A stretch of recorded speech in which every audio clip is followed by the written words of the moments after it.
Assalamualaikum warahmatullahi wabarakatuh. Nama saya Indra Maulana. Di sini saya akan menjelaskan tentang Ma'rifatul Rasul.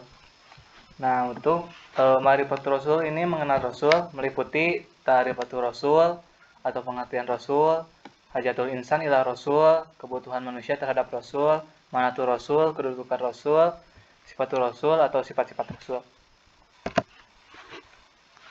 Mari kita bahas ta'riful Rasul. Pengertian Rasul. Dari segi bahasa, Rasul itu berasal dari kata rasala yang berarti mengutus. Sedangkan kata Rasul adalah bentuk masdar dari kata rasala yang berarti utusan atau seseorang yang diutus. Ada dua kata kunci untuk memahami definisi ar-Rasul, yaitu pertama hamilur risalah atau artinya membawa dan menyampaikan risalah.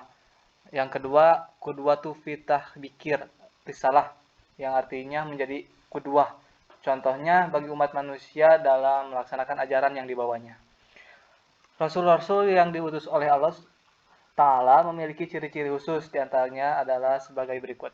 Pertama, memiliki sifatul asiyah, sifat-sifat asasiyah, yakni sifat-sifat dasar yang layak baginya. Misalnya sifat sidik, jujur, amanah, terpercaya, tablik, menyampaikan, dan fatonah, cerdas.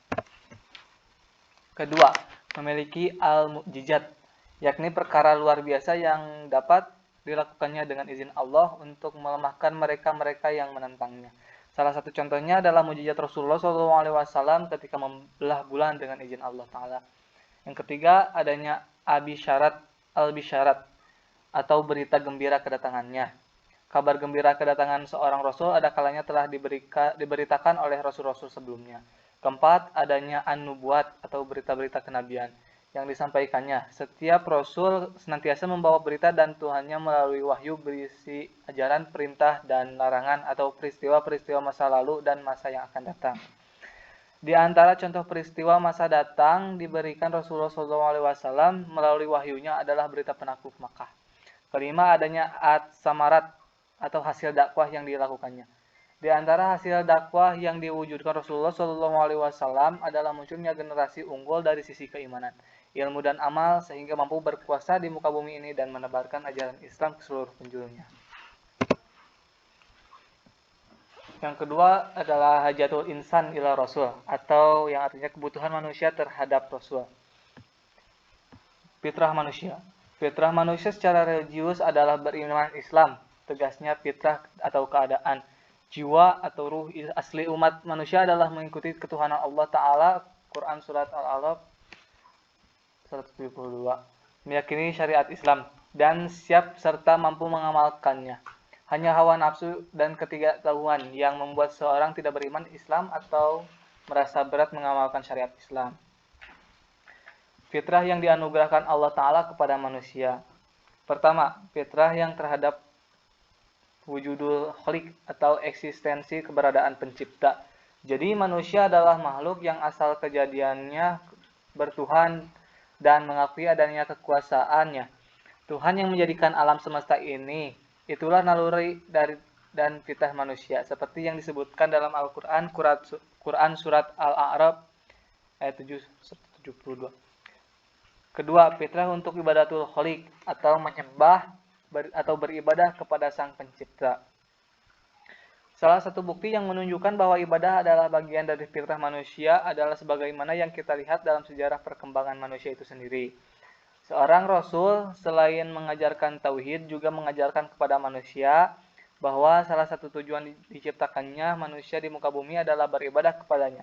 Allah berfirman dalam Quran surat Al-Baqarah ayat 21. Yang ketiga adalah maknatul Rasul atau yang artinya kedudukan Rasul. Kedudukan Rasulullah Muhammad Rasulullah SAW memiliki kedudukan yang istimewa bagi umat Islam.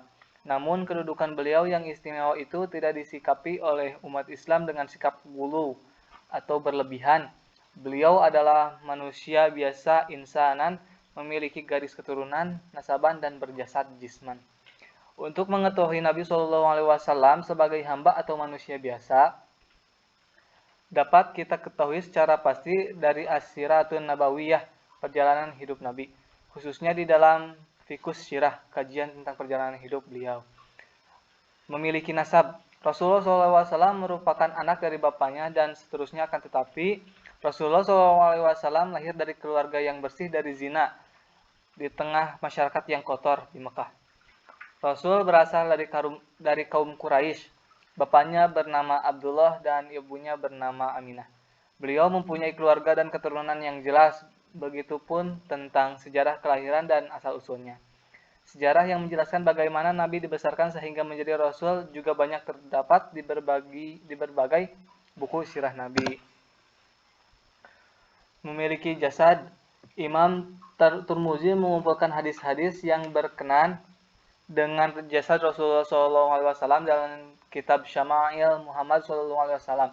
Manusia yang paling tampan adalah Adam alaihissalam karena Allah langsung menciptakan dengan tangannya dan meniupkan rohnya. Wanita yang paling cantik adalah Hawa. Tidak ada yang menyerupai kecuali Sarah, istri Nabi Ibrahim alaihissalam. Nabi Yusuf alaihissalam dikaruniai dengan setengah ketampanan Adam alaihissalam. Keistimewaan sirah nabawiyah. Yang pertama, sejarah hidup Nabi Muhammad SAW paling benar dibandingkan dengan sejarah hidup nabi-nabi yang lain dan dengan biografi tokoh-tokoh masyarakat yang ada. Sejarah hidup Rasulullah sampai ke tangan kita melalui jalur ilmiah yang paling terpercaya dan pasti sehingga fakta-fakta dan peristiwa-peristiwanya tidak mungkin diragukan.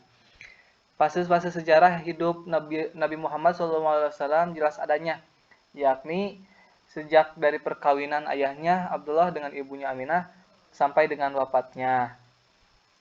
Muhammad SAW adalah Rasul di antara para Rasul. Kedudukan kedua dari Muhammad SAW adalah sebagai Rasul di antara para Rasul yang lainnya. Seorang dari Rasul-Rasul ketika beliau SAW menerima wahyu yang pertama. Muhammad itu tidak lain hanyalah seorang Rasul. Menyampaikan misi sebagai Rasul, maka beliau SAW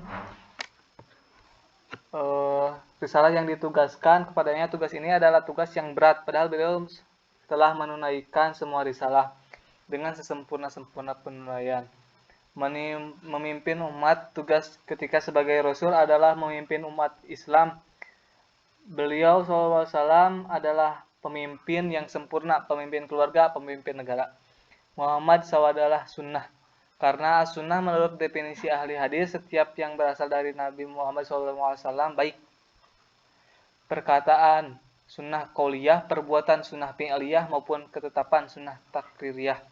Jadi apa yang terjadi pada diri Nabi ada efek hukumnya. As-sunnah sebagai sumber. As-sunnah berkedudukan sebagai sumber pada 3 hal.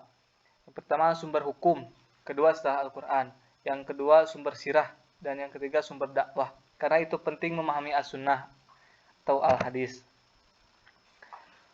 Yang keempat kita membahas sifatul Rasul atau sifat-sifat Rasul. Mengenai sifat-sifat Rasul, karena Rasulullah adalah manusia istimewa yang dipilih oleh Allah sebagai utusannya, maka tentu Rasulullah memiliki sifat yang unggul. Ini untuk mendukung keberhasilan menyampaikan risalah, penunaian amanah, dan memimpin umat. Sifat manusiawi. Rasulullah SAW adalah bangsa manusia seutuhnya. Oleh karena itu, Rasulullah SAW dan para Rasul lainnya sama sekali tidak berkuasa mendatangkan ayat, petunjuk, mukjizat, keajaiban, atau apapun namanya, kecuali dengan izin Allah Ta'ala. Terpelihara dari kesalahan, biasanya disebut dengan mashum. Bukan berarti tidak pernah salah, tetapi kalau salah langsung diluruskan atau ditegur oleh Allah Subhanahu wa Ta'ala. Teguran tentang cara dakwah Rasul yang lebih mementingkan ketokohan bukan pada orang yang siap menerima perubahan. Yang pertama, benar atau sidik. Apa yang disampaikan selalu benar, bukan dusta, tak pernah sekalipun beliau berdosa, bahkan ketika bergurau. Cerdas atau petanah. Berarti cerdas. Orang Rasul adalah manusia pilihan yang memiliki kecerdasan yang tinggi. Hal ini tentu sangat dibutuhkan dalam menjalankan tugas dari Allah Subhanahu wa Ta'ala. Oleh karena itu, wajar jika Rasulullah punya banyak peran semasa hidup. Beliau berperan sebagai tokoh Islam, memimpin pembisnis, panglima perang, hingga politik. Termasuk kesempurnaan yang dimiliki seorang Rasul adalah kecerdasan. Amanah. Sebelum masa kenabian, Muhammad telah dipercaya masyarakat hingga mereka menitipkan harta benda berharga kepadanya. Mereka menjulukinya sebagai Al-Amin yang menjaga amanah kepada umatnya Nabi Muhammad SAW. Pesan Nabi tentang amanah, beliau SAW adalah manusia yang paling amanah sehingga selalu memberikan penekanan terhadap masalah ini. Menyampaikan apapun yang datang dari Allah meskipun berkenan dengan teguran Allah kepada diri beliau, beliau sampaikan kepada umatnya. Rasulullah harus menyampaikan perintah dan larangan Allah, tak ada sesuatu yang disembunyikan Nabi Muhammad SAW.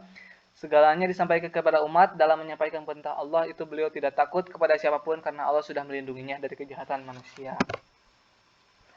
Komitmen ini ditunjukkan dengan keteladanan semua amalan.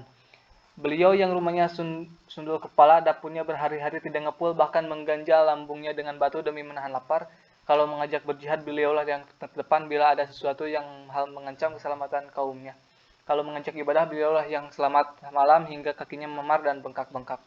Dakwah perlu iltizam. Mengikuti dakwah Rasul memiliki iltizam, komitmen agar gerak dakwah dapat terus maju. Akan tetapi karena dakwah itu panjang jalannya, sedikit orang yang mau mengembannya, banyak cobaannya. Maka tidak sedikit yang berguguran di jalan dakwah. Akhlak yang agung. Ketujuh sifat tersebut membuktikan bahwa Nabi Muhammad SAW memiliki akhlak yang agung. Ini bukan pengakuan beliau, tapi pengakuan Allah Subhanahu Wa Taala dalam Quran surat Al-Qalam. Akhlaknya Al-Quran, akhlak yang agung itu adalah akhlak Al-Quran. Semua perkataan dan perbuatan beliau SAW adalah apa yang ada dalam Al-Quran. Beliau memiliki akhlakul Quran, akhlaknya Quran. Sebagaimana disampaikan istri Aisyah radhiyallahu anha, teladan yang baik. Wajar kalau kemudian beliau SAW ditetapkan oleh Allah Subhanahu wa taala sebagai teladan yang baik. Idolanya bukan artis, pemain bola atau lainnya. Idolanya adalah Rasulullah SAW. Maka kewajiban kita selaku umatnya adalah menjadikan beliau sebagai uswatun hasanah, suri tauladan yang baik. Mungkin sampai di sini video dari saya. Assalamualaikum warahmatullahi wabarakatuh.